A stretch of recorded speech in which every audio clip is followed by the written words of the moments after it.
somebody said, let's do a podcast. I was like, great. Who could I have as the first guest? And I was like, I know. Let's get Shaunae. She's probably my favorite athlete right now. So let me. So I reached out, and you were gracious as always, and said you would. So thank you again. Thank you for having me, Marcellus. So you had a great year, Shaunae. You had an awesome year. As always, you've been the creme de la creme of track and field over the last few years, and this year no different. What's been, I guess, to you? How do you stay charged up? How do you stay on top of your game, especially because now it almost seems as if nobody's really on your level. So what do you do to now stay focused and keep being hungry to go forward? For me, I think it's still that younger dream that I had when I was a little girl, just wanting to be one of the best in the sport, and I'm still working up towards that dream, and I think I still have a long way to go, but I've accomplished so much along the way, and yeah, it just kind of keeps me hungry just to keep wanting more and more. One of the things that's been really incredible with you is that you've always managed to stay humble. What do you attribute that to? I think just my brought up, the way my parents kind of instilled being humble into me growing up, and it's gone a long way. Just making sure that I give all the thanks to God at the end, because without Him none of it would have ever been possible. So yeah, just give Him all the thanks, and I'm just having fun along the way. So that's the most important thing for me. Everybody knows Shaunae Miller off the track. What does Shaunae Miller-Uibo do when she's off the track and got nothing to do, just kind of chilling? What's a quiet, chill day for you? I'm always relaxing. I think that's I have no spectacular thing that I do. I love to rest and I love to sleep a whole lot. And so for me, a nice chill day would just be spending time with my husband and my dogs and relaxing and catching some sleep. And that's like the most relaxing thing for me. Even like we're like right now we're still on break. I have a week and a half left. Yeah, yeah. But You do have a uh, hubby, of course, and the thing about that is, the great thing I should say is that both of you guys are in track and field. Is that something that allows you to be able to stay focused and knowing that because he is a track athlete as well, he's more able to understand and be able to actually push you, and you push him as well. no, definitely. He's just such a determined athlete, and I've learned so much from him. And we're each other's biggest fan and biggest supporter, and so we always push each other to make sure that we go that next level just to achieve our goals. And so it's a blessing just having him in my corner and being in the sport as well, and kind of understanding. We understand each other's lives, so it makes it a lot easier for us to kind of just kind of gel and spend time with each other and support each other and know what to say, when to say it, and things along that line. Take me back to your childhood now. You're a young kid growing up. At what point do you realize track and field is something you want to follow, and when did you realize, hey, actually, I'm pretty good at this? It was at the age of 10 for me, believe it or not. I made my first national team in 2004, and we went to the CUT Games in Jamaica, in Kingston. And that was my first time traveling for the country. And I ended up winning the overall champion for my division, which is the 10 and under girls. And in that moment, I wasn't expecting to win the award. I was just over there just having fun representing the country. And they called me for the award, and I remember I was like shell shocked a bit. And in that moment, for me, it was like, hey, I can really do this. I think I can be good at this and make this kind of my thing. And from that day forward, I've always said, I'm going to be a track star when I grow up. I'm going to be a good girl. And so, yeah, it started at the age of 10, and to be living out that dream now, it's a true blessing. Yeah, you've now won on all levels. I think you're up now for a nomination for Female Athlete of the Year, or is it Athlete of the Year? Period. How exciting is that? And what's been that process to this point? It's always a blessing to be put up for awards like that, to be going up against so many amazing athletes around the world, and just to be recognized like that, it's a true blessing. But I just give thanks to God for how far He's brought me, to my parents for sticking with me from the very beginning, been in my number one support system, and yeah, just kind of going from there. And for me, it's all about representing myself well, representing my country well, representing my family well. And so I'm enjoying it. And yeah, looking forward to what the future holds. Yeah, one of the things you always seem to say all the time is representing country. You train and you've traveled worldwide. You've been so many different places. You've had so much success on an international side of things. How do you stay grounded? How do you stay connected to home? I always feel a sense of home when I'm competing, and I think coming back home too, especially after a lot of the championships and a lot of the meets, and just feeling that love and support that I get from the Bahamian people every time I step on the track, it's, hey, I'm not just representing myself, I'm also representing my country, and so I always just want to make them proud, and I always feel the love, and it means so much to me. Yeah, you got a lot of kids that look up to you. And my daughter, for one, she's the biggest Shaunae Miller-Uibo fan ever. She's like, Daddy, I'm going to be the next Shaunae Miller-Uibo. So so how does that work for you? I mean, obviously, you're a role model, but what do you say to young kids that look up to you for one, and then want to follow in your footsteps? Um, it's actually crazy because for me, I think I tend to forget where I'm at, and what I've accomplished, and the amount of kids that look up to me because I still remember being that little girl that looked up to the athletes growing up and asking for the autographs and wanting to be just like them and things along that line. And so for me to have that younger generation looking up to me that way, it's a true blessing. And I just want to encourage them to continue to just you do your best, have fun. Remember to keep God first. That's always the most important thing. But make sure that you have fun with what you're doing, no matter what it is, and enjoy it. Take in all the moments and just do your very best. And that's all that you can ask for. Yeah, 400 meters has been your baby, and you've pretty much been the queen of that event now for the last few major events. Just won the world championship. World championship coming up again next year. I'm sure you got to be defending your title there, and then obviously the Olympics in 2024. A lot of people have speculated that maybe you are kind of tired of the 400 meters. Is there any truth to that? Are you looking at maybe doing something else? It's not that I'm tired of the 400, it's just I've always had dreams of mine. Like I said, from since I was a little girl, it's always been dreams of mine to kind of venture and kind of show my talent in what I have. And I think that I've accomplished it all in the 400. I don't think there's anything else that I need to prove in the event. And so for me, I want to tangle with some of the girls in the sprints. The 200 is a pretty hot event right now, and we've kind of put the 200 on the back burner for many years now, and I kind of want to put it back at the forefront and give it a good go. Yeah, you're still very young, but have you thought about what's on the horizon for you in terms of what do you want to do beyond track and field?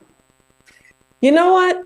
I haven't quite put that into thought yet, and I think well, we've kind of thought about it, but not like in depth. So for right now, it's mainly just focusing on track, but I really do need to figure out what I'm going to do afterwards because Right. it really is only a few years that you can really stay in the sport. So yeah, no, I need to do some brainstorming for real. Yeah. Like I said, you've had so much success. So what's your favorite memory from track and field when you were in competition? What's the one thing that you look back on and you go, yeah, that's it right there. Oh man, it's so much good memories that I've had in the sport. Mm. But I think for me, it probably outside of making my first team and winning uh, the overall title, like I said, I think winning World Juniors in 2010 was a huge thing for me. And I think that was kind of the big startup in my career for me, especially in the 400. And so that's always one moment that I'm so proud of, and I look back at and I can always smile at. Yeah, I would imagine. So a lot of people want to know: does Shawnee Miller have pets? Do you have pets? I If you have do, what two kind of pet do dogs. you have? I love dogs. So I have two German shepherds. They actually just turned 5. So yeah, those are my I call them my children. Your furry children, right? Yeah, we Very have the same children. thing going on here at house. My daughter, just like you, loves dogs. She don't like cats too much. She loves the dogs, and she wants her dream one day. If she's not a track star, she said, "I want to open a shelter where I'm going to just take every dog in, and I'm going to Oh, feed them so no dog goes hungry." So, oh, that's so so sweet. she, Oh my gosh, that's so sweet. that's a big dream in life. That's a big dream in life. As we followed your career and obviously, like I said, the successes you've had. What is when you look back and you say, well, I wish I had done this differently, or I wish I had done that a little bit differently in terms of my career. Is there anything that stands out? You said, I kind of wish that I had to do that one over again. Um, you know what? I don't have any regrets from any of my choices or any of my moments in the sport. And the reason being is because, a lot of my moments, I wouldn't even call them failures, but a lot of my down moments have kind of taught me and teached me to be a little bit stronger, go a little bit harder, and it's helped me to accomplish more in the sport, and just get that little extra bit, extra hunger in it. So I wouldn't say that I regret anything. I've enjoyed every step of the way, and even my learning experiences I've enjoyed, and it's helped turn me into a better person overall. So I'm very thankful for all the moments. Yeah, good stuff, man. I appreciate you so much for once again to take that time with us and sit down, chat, and tell us those stories that people want to know.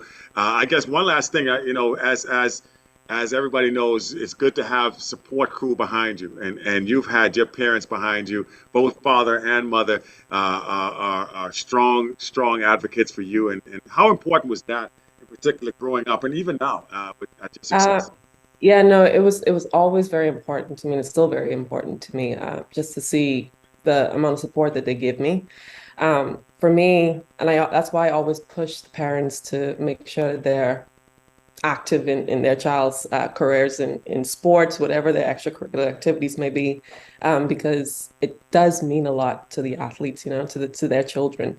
Um, for me, growing up, even at my training sessions, my parents never missed any of my training sessions growing up. So just having them there, having them watch me, having them support me along the way, it's always been a huge step for me to go into my career and know that I have them there with me.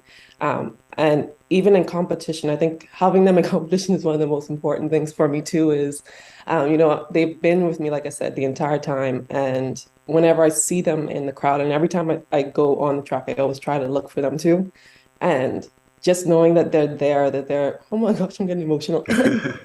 Just seeing them there in the stands, it kind of gives me that extra boost. Like, hey, my parents are here today. Like, I got to go all the way out. I got to make sure I make them proud. And so, yeah, like I said, it always means a lot to me just to have their support. And yeah, I love them so much for it. Yeah, I you hope we got go brothers and together. sisters, and yeah, there you go. I know. Hey, nothing wrong with that. Nothing wrong with that.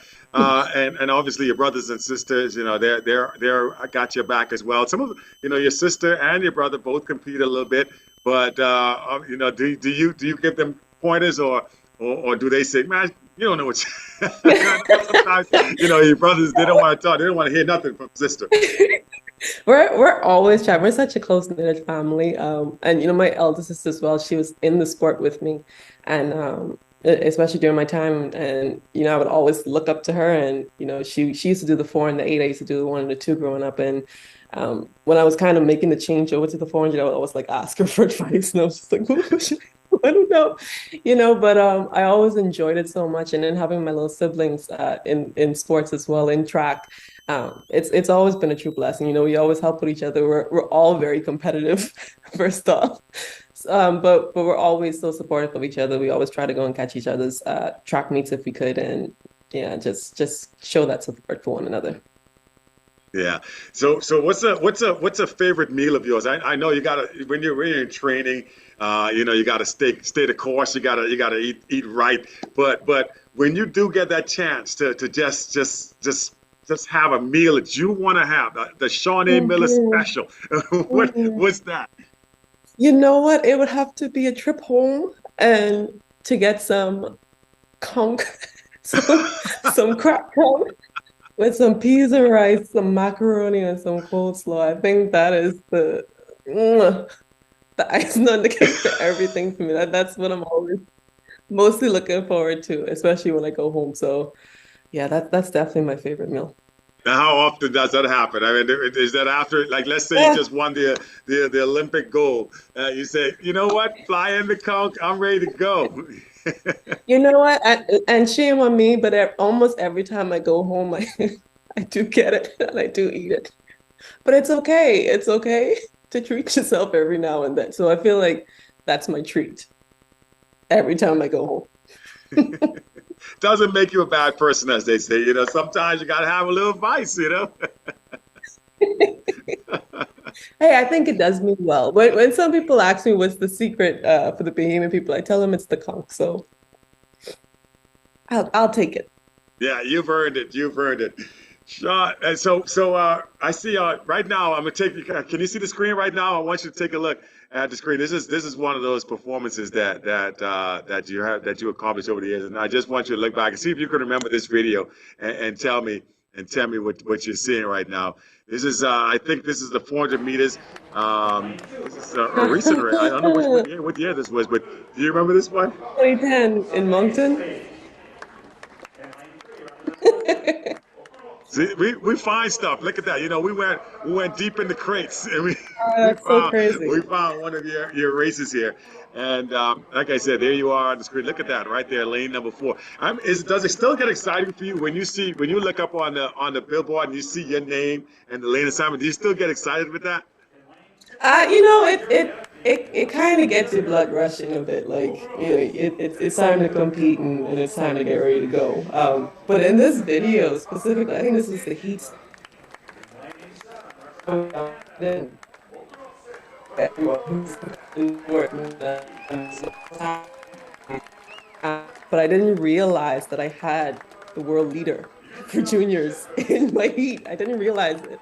And after I beat her in the heats, there was a big commotion about it. And I had her again in my semis. And in my semi, she made sure to take care of me. but but it was crazy. I didn't even know who all was inside my heat at that time. Yeah, I I think just this wanted is to, I think this is the 2010 juniors. You would yeah. you would you would, so you would have been. This is taking you real back. This is taking you far back. But you know, this is it's, 12 years ago. but one of those things. Like I said, even as a young athlete, and at this stage here, you're still just getting into running, and so it probably was really really exciting to see you wearing the Bahamas. You see the Bahamas up there, and when you get on the track now, and do you are you conscious of who's on the track with you? Does that affect the way you run, or do you just say, you know what, whoever comes in here, I know I got my race plan. I'm just going to run and take what happens. Obviously, I'm aware of my competitors. I think that's a sign of a good athlete. You know who your competitors are. But for me, it's just about making sure I go out there and I execute my race, and I make sure I bring out my A game when it's necessary. So um, I think that's always important to know who you're competing against, know how they compete, but just to make sure that you do what you're supposed to do and get that Yeah, accomplished. yeah, yeah. Good stuff. What's more exciting for you at this stage? Is it like when you go to the Olympics, or is the World Championship? Which one to you is more, I guess, has more prominence, or is it equal? I see all championships equal for me. A championship is a championship, a race is a race. Uh-huh. But obviously the Olympics carries that extra oomph. So you have it every 4 years, and it's a special occasion. So for me, it would probably still be the Olympics just by a hair. But like I said, all championships are important for us. The world champs, world indoors, world outdoors, and the Olympics, all of them are important. Yeah, we've had a rich history. Now, both you and Stevie Gardner, like you guys are the tops in your event, 400 meters. I mean, this little country, the Bahamas, has two of the top runners in the entire world in their particular event. In fact, you're dominant in the 400 on the ladies' side. He's dominant on the 400 meters in the men's side. I mean, that's got to be a special thing, knowing that this country, this little island, this island nation, has produced the two best runners in that particular event. And you Yeah, guys no, are best friends too, because I remember him as he came out to the stands and watched us in Tokyo. So you guys got a pretty close relationship. yeah, no, we're really close friends, really close friends. I'm actually about to go and see him today as well. But yeah, no, I love Stevie so much. He's such an amazing athlete, and I think Tokyo was actually a very a very I don't even know the word to say it, how special it was for the both of us, knowing that he did it first right before me the day before. And Right. when he was getting his medal, I was actually underneath in the call room about to come out onto the Yeah, I track. remember. That's right. And I just kept like circling in my head, like he did it. We got to do it again. We got to do it again. We got to hit a national anthem and play again. And so that was such a spectacular moment for not just ourselves, but for the country, just to hold two 400-meter titles at the same time. I mean, it was amazing. Yeah, the hair. I got to ask about the hair because people always ask me, "What is that?" So you're getting famous now because everybody waits to see on a race day what color hair does Shaunae have on today. So first of all, what's the origin of the hair, and how do you decide what color you're going to put on? Um, I just kind of pick. I bring a whole lot, and I just like kind of pick through it on the day of. Um, Tokyo was actually pretty difficult for me. Tokyo was pretty difficult for me because I was going through a lot of injuries. So like it was morning, so I was just like, and I gotta put on my wig still. And I remember it was on the finals night. I called my sister because I was just like focusing on the injury. I was just like, man, I just want to run at this point. Like I don't care for nothing. Right, right, right. And I called my sister and I was like, I don't think I put on a wig today. I think I go with my hair just like this. My hair was flat down. And my sister was like, You got to put the hair on. What are you talking about? and so yeah, I just like kind of choose on the day up and just kind of have fun with it. And there's a lot of ladies in the sport now who's having fun with the hair, and I love to see it. So yeah, it's Yeah. it's just kind of relaxing for everybody and just kind of just ready to put on a show and kind of have fun and show off with it. Shaunae Miller-Uibo joining us here on the first edition of the Carry On Smartly podcast. Man, I appreciate you so much. Thank you, thank you for being my first guest. And I couldn't have thought of anybody better to start things off. I appreciate you, and I look forward to seeing some good things from you. I know you got a big season coming up next year. World Championships rolling around again. The Olympics in 2024. So, hey, when do you get back to training? I get back the first week in November, so soon. Awesome. All right, so you got a few more weeks. Yeah. Taking the last few days. Thank you so much, Shaunae, man. Appreciate it. And have a great weekend. I know this weekend's coming up. Have a great weekend, you and your hubby. Have some time, relax, and just enjoy each other. Appreciate you again. Thank you, Marcellus, for having me. And it's always a pleasure just having a chat with you. So thanks. Thank you so much. Bye-bye. Bye.